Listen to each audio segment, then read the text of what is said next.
In this module, we will discuss the proper method for preparing and shipping power steering pumps, alternators, ABS units, and compressors.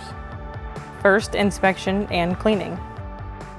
Confirm part description as well as interchange information on work order matches the part and any special instructions have been completed.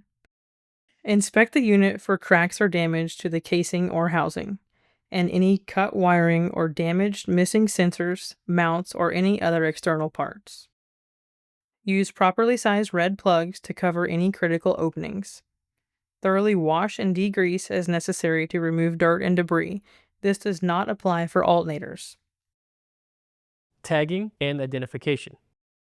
Stock number or PO number should be engraved or written on the part. Shipping.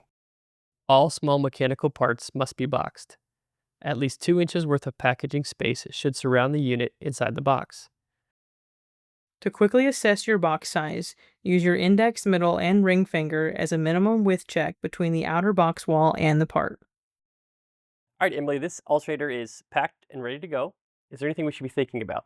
I think just make sure it has enough packing in it. These are a little bit heavier parts, making sure it's taped up good on all corners and not going to fall out of the bottom.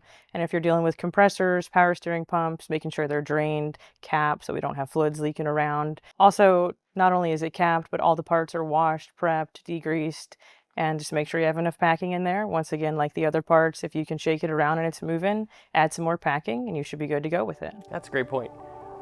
Thanks for watching and stay safe.